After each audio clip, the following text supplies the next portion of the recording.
Assalamualaikum warahmatullahi wabarakatuh. Alhamdulillahirabbil alamin wassalatu wassalamu ala Rasulillah wa ala alihi wa sahbihi ajma'in. Alhamdulillah berjumpa kembali kita pada pagi ini. Hari ini insya-Allah kita akan bersama-sama bertadabbur, membaca, insya-Allah melihat merenung apakah yang disebutkan oleh Allah Subhanahu wa taala di dalam muka surat yang ke-63. Hari ini insya-Allah kita akan bersama-sama di muka surat 63, iaitu daripada surah Al-Imran ayat 101 sehingga ayat 108. 101 sehingga ayat 108. Jadi diharapkan kepada semua sahabat-sahabat yang bersama-sama dengan kita, yang sedang menonton, yang sedang melihat tadabbur ini, yang bersama-sama dalam tadabbur ini, insya-Allah untuk membuka mushaf, insya-Allah jika sesuai keadaan sesuai untuk berbuat demikian. InsyaAllah moga-moga Allah Subhanahu Wa Taala akan menjadikan Al-Quran ini sebagai panduan kepada hidup kita sentiasanya, insyaAllah. Hari ini kita akan melihat beberapa perkara, iaitu sambungan daripada apa yang telah kita baca sebelum daripada ni, iaitu muka surat 62. Allah Subhanahu Wa Taala hujung ayat 62, muka surat 62, minta maaf. Allah Subhanahu Wa Taala menceritakan satu keadaan di mana satu ketika beberapa orang sahabat ni daripada kaum Ansar, iaitu daripada Aus dan juga Khazraj. Mereka ni kelihatan berbaik-baik, ramah mesra, rapat hubungan dan sebagainya. Lalu pada ketika itu lalulah beberapa orang Yahudi, dan orang Yahudi ini geram melihat baiknya orang-orang Aus dan Khazraj ni. Sedangkan sebelum daripada Muhammad ni datang ke Madinah, cerita ni cerita di Madinah, bila sebelum daripada Muhammad ni datang ke Madinah, mereka ni bergaduh dan pernah sampai kepada satu keadaan di mana mereka telah berperang di antara satu sama lain yang dahsyatnya, yang dinamakan sebagai peperangan Bu'as. Jadi orang Yahudi ingin, orang Yahudi di Madinah tu mahu supaya orang-orang Aus dan Khazraj ini yang merupakan penduduk asli Madinah ini sentiasa berperang dan memerlukan kepada mereka. Jadi mereka ni support, sebahagian daripada Yahudi ni support Aus, dan sebahagian daripada mereka ni support Khazraj. Jadi keadaan ini menyebabkan mereka ni dengki, mereka tak suka berbaik-baik ni. Lalu mereka pun cubalah mula menanamkan bibit-bibit untuk menjadikan supaya Aus dan Khazraj ini bergaduh semula. Maknanya kembali kepada kufur, kembali kepada peperangan, kembali kepada bergaduh dan sebagainya. Jadi inilah yang disebutkan oleh Allah Subhanahu Wa Taala. Lalu memang hampir-hampir berlaku apa yang diinginkan oleh orang-orang Yahudi ni. Lalu mereka pun hampir-hampir nak berperang. Jadi tiba-tiba ayat ni turun mengingatkan mereka kembali bahawa mereka dulu ialah begini, dan kemudian tiba-tiba adakah kamu ni nak patuh, nak ikut kepada orang-orang kafir ni, orang-orang Yahudi ni.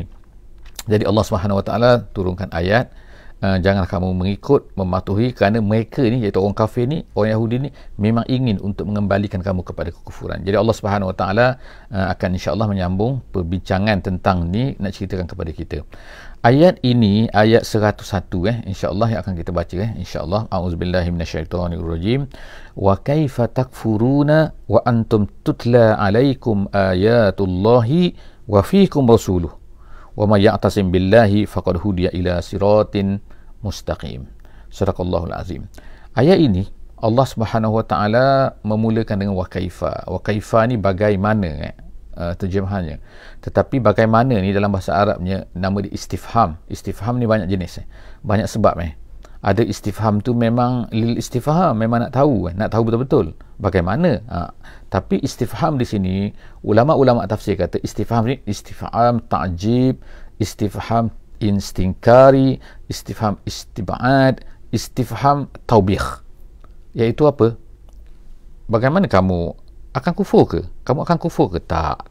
Jadi macam itulah lebih kurang makna dia. Jadi wa kaifa takfurun, kamu akan kufur ke? Bagaimana kamu akan kufur? Tak mungkin kufur. Ayat ini nama dia istibad, iaitu akan rasa tak mungkin. Jauh sekali mereka ni akan kufur. Jadi ini sebenarnya ayat ini dia menilqakan al-ya'su, dia kata ilqa' al-ya's maknanya mencampakkan, ilqa' al-ya's mencampakkan rasa putus asa bagi orang-orang Yahudi, orang kafir ni bahawa tak mungkin, mereka ni tak mungkin beriman. Jadi jangan kamu usahalah wahai orang kafir. Sebenarnya saya tak langsung nak beritahu kepada orang Yahudi ni, tak perlulah. Mereka ni tak akan kufur. Kaifa takfuruna wa kaifa takfuruna wa antum tutla alaikum ayatullah. Kenapa? Kerana Allah Ta'ala beri reason kenapa mereka ni tak mungkin akan kufur, iaitu wa antum tutla alaikum ayatullah, sedangkan kamu ni dibacakan kepada kamu semua ayatullah. Ayatullah ni Quran maknanya. Dibacakan Quran kepada kamu, ayat-ayat daripada Allah setiap masa, setiap kan bertalu-talu turunnya ayat kepada kamu. Itu yang pertama. Yang keduanya, wa fiikum rasuluh, dan pada kamu pula ada rasul kamu, iaitu Nabi Muhammad SAW berada di depan kamu, dia menunjukkan kepada kamu. Jadi tak mungkin mereka ni akan kufur. Kemudian Allah SWT kata, wa man ya'tasim billah faqad hudiya ila siratin mustaqim. Siapa yang berpegang teguh, ya'tasim maknanya ialah yatamassak, yatamassak bi quwwah. Siapa yang berpegang kuat-kuat kepada ya'tasim billahi, berpegang kuat kepada Allah Subhanahu Wa Taala, iaitu Islam, berpegang kepada Islam dengan betul-betul, faqad hudiya ila siratin mustaqim, dia akan ditunjukkan, sesungguhnya dia telah ditunjukkan ke jalan yang benar. Jadi dalam ayat ini yang kita boleh lihat, kita boleh tadabbur daripada ayat ni ialah apa? Iaitu kalau ada dua perkara ni, maka kita ni akan terpelihara daripada kekufuran. Iaitu apa? Yang pertama sekali ialah sentiasa membaca ayat Allah, menjadikan ayat Allah ni sebagai panduan hidup kita. Itu yang pertama kan, wa antum tutla alaikum ayat. Of course lah kan, kita sekarang bukan sahabat. Ayat ni memang menceritakan tentang kehebatan sahabat, kelebihan sahabat, kerana mereka ini berpegang kepada turun ayat di hadapan mereka. Jadi kita pula takkanlah kita tak dapat perkara tu kan. Jadi Allah Subhanahu Wa Taala memberikan kepada kita Al-Quran. Jadi apa yang kita sedang buat sekarang ni, iaitu kita sedang membaca Quran. Jadi kalau sesiapa yang membaca Quran dan sesiapa yang berpegang kepada Al-Quran, sesiapa yang memahami Al-Quran tu, maka dah dilulus. Yang pertama, syarat yang pertama settle. Yang keduanya, wa fiikum rasuluh, pada kamu ni ada rasul. Jadi apa artinya tu? Iaitu berpegang kepada sunnah. Jadi sesiapa yang berpegang kepada Quran, memahami Quran, membaca Quran, sentiasa bertadabbur Quran, maka dia telah lulus syarat pertama. Yang kedua, dia bersama-sama dengan hadis Nabi SAW. Jadi orang yang macam ni, dia selamat insya-Allah. Jadi Allah Subhanahu Wa Taala sebut lagi, wa man ya'tasim billahi, siapa yang berpegang kepada Allah, yang berpegang kepada Islam. Jadi artinya apa sini? Iaitu berpegang kepada Islam. Siapa yang nak selamat, siapa nak mendapat hidayah daripada Allah SWT, dia kena berpegang kepada Islam. Dah 3 syarat sekarang. 3 perkara lah kita simpulkan daripada ayat ni. Iaitu orang-orang yang berpegang kepada Quran, memahami Quran, siapa yang pegang kepada sunnah, siapa yang pegang kepada Islam, maka selamat dia insya-Allah. Tak mungkin ada orang akan dapat mengkufurkan dia, menarik balik, keluarkan mereka. Jadi oleh itu, marilah sahabat-sahabat semua, kita berpegang kepada Quran, kita cuba faham Quran, kita cuba faham sunnah, belajar sunnah insya-Allah, walaupun sedikit mengikut kemampuan kita insya-Allah, tapi kita tak terus belajar. Dan yang ketiga, berpegang kepada Islam. Ayat seterusnya, ayat 102, ya ayyuhallazina amanu taqullah. Allah Subhanahu Wa Taala menyeru kita semua, wahai orang yang beriman, wahai orang yang beriman, bertakwalah kamu kepada Allah, bukan sekadar takwa tapi haqqa tuqatih, bertakwa dengan sebenar-benar takwa. Jadi sebenarnya bila turunnya ayat ni, maka terdapatlah di kalangan para sahabat ini yang merasai susah lah kan. Sebab apa? Sebab haqqa tuqatih, dengan sebenar-benar takwa. Maknanya kalau takwa yang tak benar-benar takwa tak jadi. Apa maksud takwa ni? Maknanya ialah sentiasa taat kepada Allah, sentiasa bersyukur kepada Allah, sentiasa mengingati Allah. Hati manusia kadang-kadang tak mampu. Jadi setengah daripada sahabat ni pergi mengadulah kepada Nabi SAW. Kami tak mampu ya Rasulullah.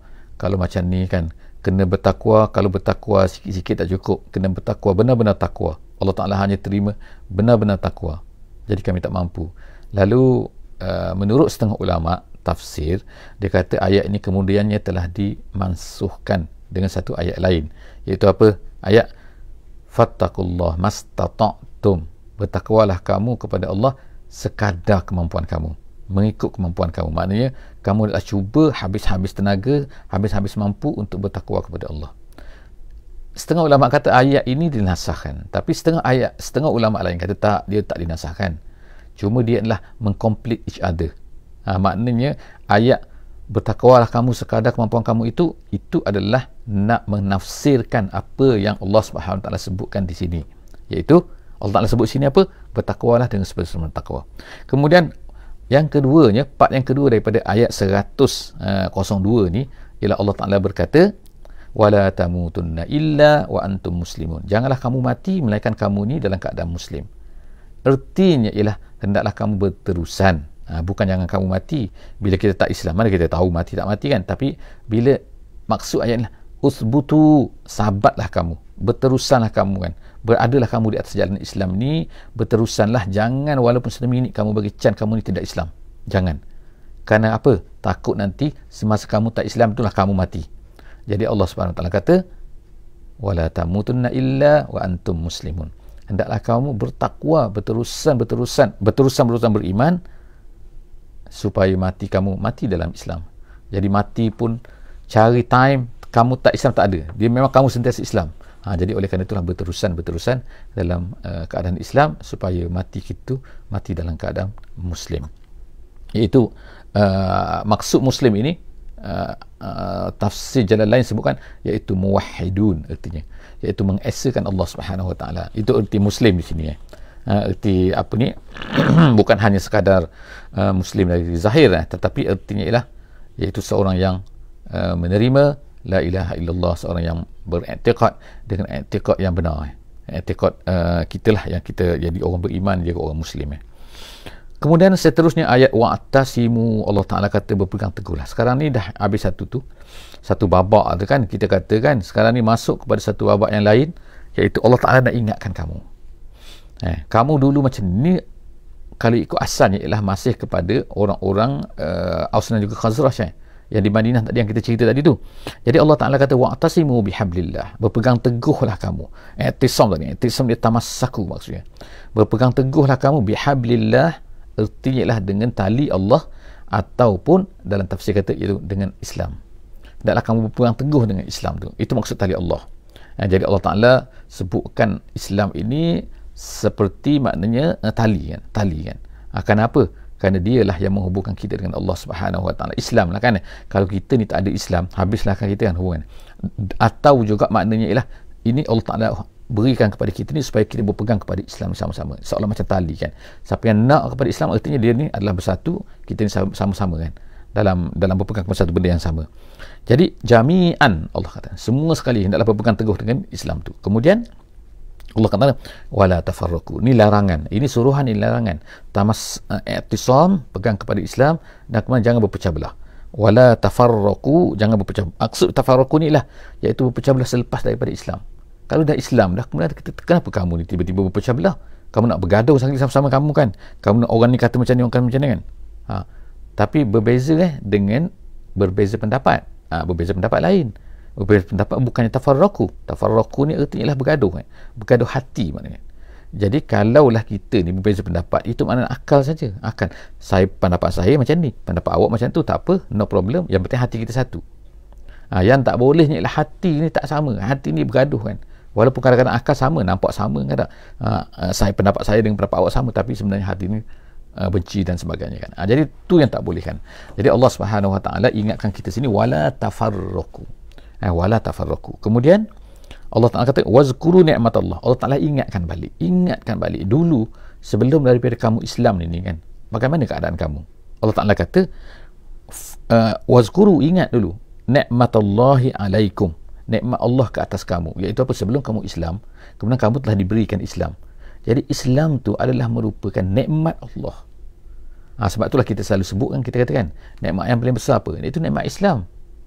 Bukan nikmat harta benda, kekayaan, pangkat dan sebagainya. Itu pemberian Allah Subhanahu Wa Taala. Allah Ta'ala boleh berikan harta, Allah Ta'ala boleh berikan pangkat, Allah Ta'ala boleh berikan kekayaan kepada orang yang dia sayang, orang dia tak sayang. Kepada orang kafir, kepada orang Islam, kepada Muslim, kepada non-Muslim. Allah Ta'ala boleh beri benda tu kan. Allah Ta'ala, kita nampak atas dunia ni depan mata kita kan. Orang tak Islam kaya kadang-kadang tu, tetapi mereka tak dapat Islam. Jadi bagi kita nikmat yang terbesar ialah Islam. Sebab tu kita kena bersyukur. Allah Ta'ala beri Islam kepada kita, kita kena bersyukur. Walaupun Allah Ta'ala tak beri kepada kita, saya tak kaya pun nak bersyukur macam mana? Tak, Islam tu kena bersyukur. Sebab Islam adalah nikmat terbesar, lebih besar lagi daripada harta dunia dan isinya kan.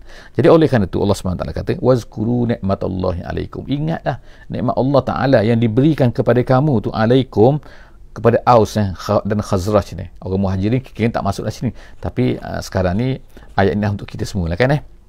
Kita dulu kemungkinan tak dapat hidayah, kemungkinan dan sebagainya kan. Jadi Allah Ta'ala kata, iz kuntum, bagaimana keadaan kamu dulu? Iz kuntum, ketika kamu dulu, ingat ni, ketika kamu dulu, iz kuntum a'daan, kamu ni bermusuh-musuh kan, bergaduh, memang bergaduh kan, yang kita sebut tadi kan, peperangan Bu'ath dan sebagainya. Bu'ath namanya, peperangan Bu'ath yang berlaku sebelum daripada Nabi SAW tiba ke Madinah, antara Aus dan juga Khazraj. Jadi ramai mati pada masa tu. Lalu apa yang terjadi? Fa'allafa baina qulubikum. Lalu Allah Ta'ala telah allafa ni jinakkan, lembutkan kan hati-hati kamu, di kalangan hati kamu, iaitu dengan Islam maknanya. Allah Ta'ala beri Islam, lalu hati kamu semua menerima Islam. Fa asbahtum bi ni'matihi ikhwana. Tengok Allah Ta'ala ulang lagi perkataan nikmat kan. Fa asbahtum, lalu kamu jadilah dengan nikmat itu, iaitu dengan Islam itu, ikhwana. Tengok, jadi sepatutnya kita ni ikhwan, ikhwan yang mana, orang-orang yang bersatu hati maknanya, yang bersaudara mara. Ikhwan tu maksudnya bersaudara mara kan. Rasa kau saudara aku saudara kau kan, macam adik-beradik kan, lebih dahsyat lagi kan. Kenapa? Kita ni adalah ikhwan fid din, ikhwan fil nusrah, ikhwan fil wilayah, kata tafsir. Jadi maknanya mereka semua tu telah menjadi ikhwan ikhwana, bersatu bersama-sama adik-beradik. Wa kuntum ala, Allah Ta'ala ingatkan lagi, dulu kamu ni macam mana dulu, wa kuntum, kamu dulu macam mana, Aus dan Khazraj wa kuntum ala syafa hufratin, syafa ni tebing, hufratin ni lubang minan nar, maknanya neraka, lubang neraka. Kamu duduk tepi tu nak jatuh kan, tunggu mati saja masuk neraka kalau kamu dulu kufur kan. Jadi Allah SWT kata, kamu dulu duduk tepi tebing tu, fa'anqazakum minha, lalu Allah Ta'ala telah selamatkan kamu. Ni ingat sikit kan, Allah Ta'ala selamatkan kamu kan. Kalau tak, kamu jadilah orang-orang yang masuk neraka semua kan.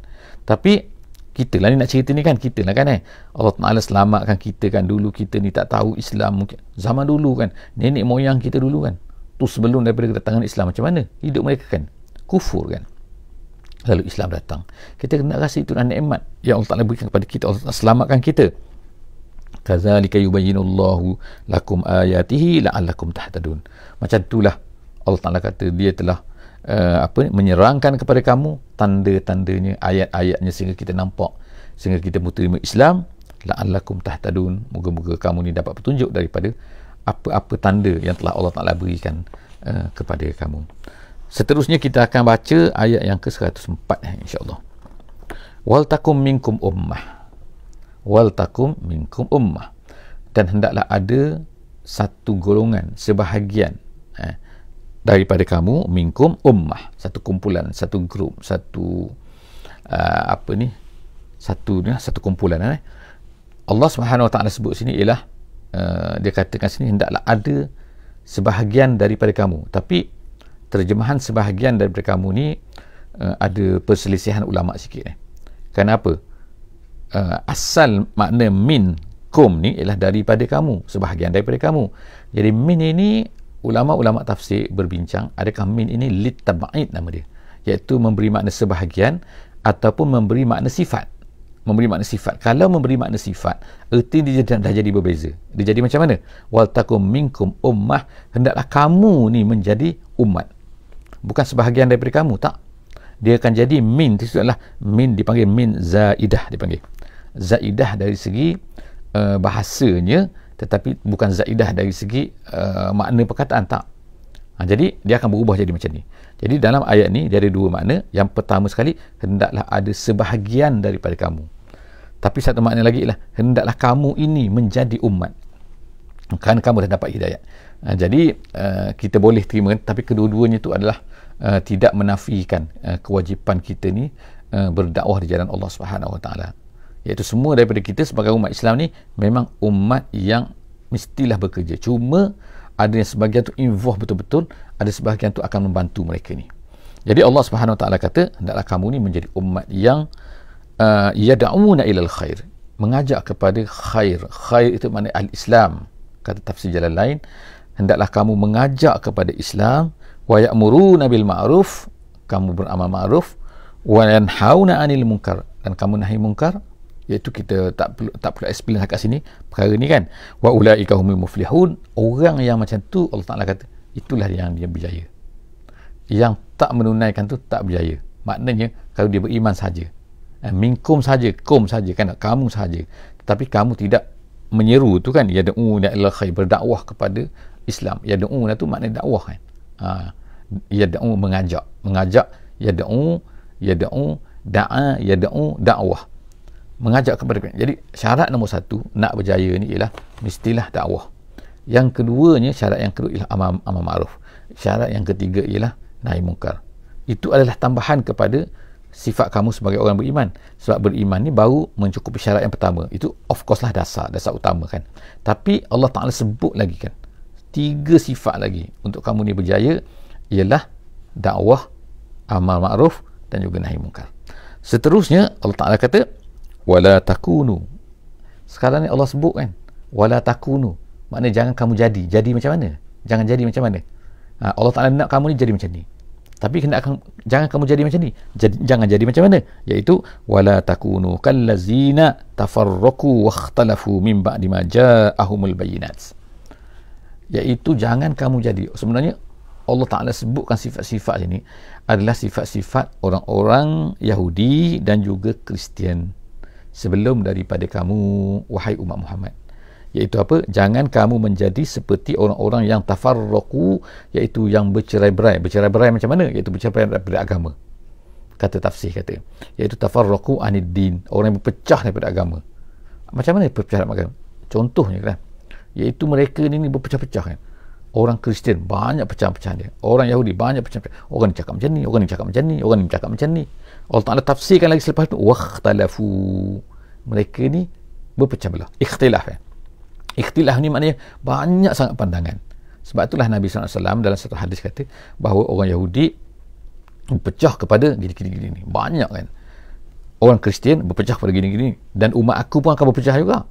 Bukan makna umat aku ni tak berpecah kan, tapi maknanya siapa yang selamat ialah apa? Siapa yang berpegang kepada Islam, yang berpegang kepada apa yang diturunkan oleh Allah Subhanahu Wa Taala di dalam Al-Quran, dan juga apa yang diajar oleh Nabi sallallahu alaihi wasallam di dalam sunnah.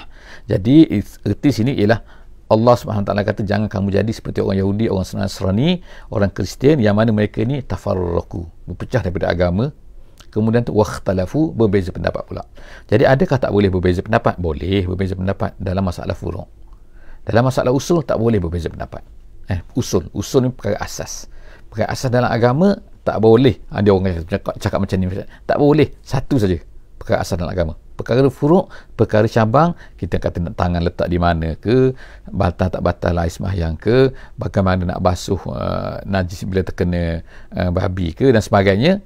Itu ada banyak pendapat ulama. Bukan anjing, babi saya sebut. Jadi ulama-ulama sebut sini ikhtilaf sini yang berlaku dalam agama Kristian, dalam agama Yahudi. Sama-sama mereka tu adalah perbezaan-perbezaan pada asas, pada perkara usul. Jadi wakhtalafu min ba'di ma ja'ahumul bayyinat, setelah datang bayyinah kepada mereka, tanda-tanda dah datang kepada mereka tu. Kemudian wa ulaika lahum azabun azim, Allah Taala kata bagi mereka ni azab yang pedih, azab yang besar. Seterusnya Allah Ta'ala sebenarnya bagi amaran kepada kita tu yang jangan jadi macam tu, kalau tak kena lah tu azab yang besar tadi tu. Allah Ta'ala sebut setelah itu ayat 106 insya-Allah. Yauma tabyaddu wujuhum wa taswaddu wujuh. Pada hari, iaitu hari kiamat, Allah Ta'ala ingatkan kita hari kiamat ni akan, manusia ni akan terbagi pada dua. Ada yang akan hitam mukanya, ada yang putih melepak mukanya. Tabyaddu putih, taswaddu hitam. Jadi ada muka macam ni, ada muka macam ni. Ada yang kata bukan benar-benar hitam putih, tapi ceria dan berserabut, muka berserabut. Itu pandangan ulama lah kan, nak katakan apa maksud muka putih, muka hitam tu. Ada yang kata betul-betul muka akan putih, muka akan hitam. Kita insya-Allah kan, waliyazubillah, kita mohon kepada Allah SWT tak jadikan muka kita hitam kan, kita jadi dalam golongan yang putih ni, iaitu yang ceria ni. Kenapa ceria, kenapa gelap muka ni? Allah Ta'ala sebut selepas itu, fa'ammal lazina suwaddat wujuhuhum, orang-orang yang hitam mukanya, orang-orang yang menggerutu mukanya, orang-orang yang serabut mukanya itu ialah akafartum ba'da imanikum. Allah Ta'ala kata kerana dia ni kufur, kamu ni kufur kan, kamu kan kufur selepas daripada iman. Apa dia iman di sini? Iman sini ulama-ulama tafsir mengatakan maksudnya al-mithaq. al-mithaq, iaitu perjanjian. Perjanjian apa? Kita ni 2 kali perjanjian. Kalau ikut minta maaf Bani Israel ni, dia ada 2 kali perjanjian. Perjanjian kita semua manusia ni ialah apa? Ketika kita berada dalam sulbi Nabi Adam, Allah Subhanahu Wa Taala ambil kita semua. Allah Taala bertanya kepada kita semua pada masa tu, kita ni dalam arwah semua ni. Allah Taala bertanya kepada kita, alastu bi rabbikum, bukankah aku Tuhan kamu? Allah Taala tanya kita semua menjawab qalu bala. Kita kata yes, betul ya Allah, kaulah Tuhan kami. Jadi tu nama dia mithaq yang pertama. Kemudian mithaq yang kedua Bani Israel ni, iaitu ketika yang kita baca sebelum daripada ni kan, saya rasa 2 muka surat sebelum ni, iaitu secara tepatnya ayat 81 surah Al-Imran 81 kan. Sekarang kita ni ayat 106 ni, ayat 81. Allah Subhanahu Wa Taala berkata kepada nabi-nabi Bani Israel ni, Allah Taala kata apa? Iaitu wa iz akhazallahu mitsaqan nabiyyin, ketika Allah Taala mengambil mitsaq daripada nabi-nabi, supaya mereka ceritakan kepada pengikut-pengikut mereka, ceritakan kepada umat-umat mereka pada masa tu, kalaulah siapa-siapa di kalangan kami, siapa-siapa di kalangan kamu ni yang berjumpa dengan Nabi Muhammad yang akan datang nanti, hendaklah kamu la tu'minun nabi wa la tansurunnah, hendaklah kamu beriman dengan Muhammad tu, hendaklah kamu menolong Muhammad tu, membantu Muhammad tu. Tu janji dia. Tapi janji di sini itulah maksud iman di sini. Jadi Allah SWT kata mereka ni muka akan jadi hitam. Kenapa? Mereka kufur dengan janji mereka. Mereka tak ikut janji mereka tu. Jadi Allah SWT kata fazukul azab bima kuntum takfurun. Sekarang ni rasailah azab dengan sebab kekufuran yang kamu telah lakukan tu.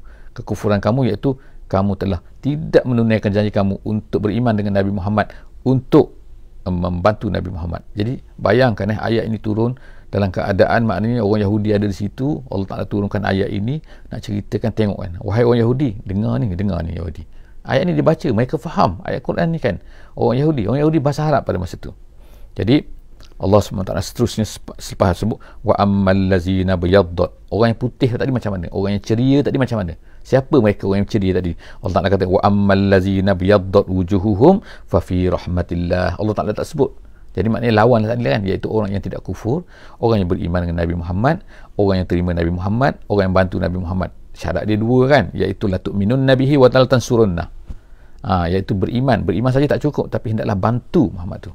Jadi bantu, kalau kita sekarang ni bantu macam mana? Iaitu bantu agama Allah Subhanahu Wa Taala. Sebarkan agama Allah, amar ma'ruf nahi munkar kan. Bukan hanya berfikir tentang bila kita dah Islam kita rasa selamat. Jangan kan. Tak kan. Kita kena hendaklah bantu Islam ini. Kena tolong Islam. In tansurullah yansurkum, kalau kamu tolong Allah, Allah Ta'ala akan tolong kamu. Kemudian Allah Ta'ala kata sini, orang yang putih mukanya, orang yang ceria tadi tu, iaitu orang beriman, fa fi rahmatillah hum fiha khalidun, mereka itu berada dalam rahmat Allah, iaitu berada dalam syurga Allah. Kata tafsir, iaitu mereka itu akan kekal di dalamnya, iaitu di dalam syurga itu, di dalam jannah. Ayat yang terakhir, ayat 108, Allah Ta'ala kata tilka ayatullah natluha alaika bilhaq. Inilah semua adalah ayat-ayat Allah Subhanahu Wa Taala yang kami bacakan kepada kamu semua dengan benar. Wa mallahu yuridu zulman lil alamin. Allah Ta'ala tidak menghendaki kezaliman ke atas seluruh dunia ini. Maknanya apabila Allah Ta'ala janjikan, dia akan tunaikan. Allah Ta'ala tak akan, kalau kamu melakukan amalan yang sedikit, Allah Ta'ala akan tunaikan, akan berikan, akan memberi bayarannya, memberikan pahalanya kepada kamu. Jangan kamu rasa Allah Ta'ala tak tahu dan sebagainya kan. Walaupun sikit, walaupun banyak, begitulah juga kejahatan. Wa may ya'mal mithqala dzarratin khairan yarah wa may ya'mal mithqala dzarratin syarran yarah. Setakat tu hari ini, insya-Allah bersama-sama lagi kita akan jumpa lagi dalam ayat yang seterusnya. Jadi jangan lupa insya-Allah untuk share recording kita ni insya-Allah ataupun video kita ni kepada semua insya-Allah, kepada kawan-kawan semua. Letakkan link dalam semua Facebook, dalam IG, sahabat-sahabat semua di mana saja insya-Allah. Moga-moga kita akan dapat pahala apabila orang menonton, orang tengok insya-Allah. Aqul qawli hadza wa astaghfirullahal azim li wa lakum. Wassalamualaikum warahmatullahi wabarakatuh. Bismillahirrahmanirrahim. Wal 'asri innal insana lafi khusr illa allazina amanu wa 'amilus solihat wa tawasaw bil haqqi wa tawasaw bis sabr.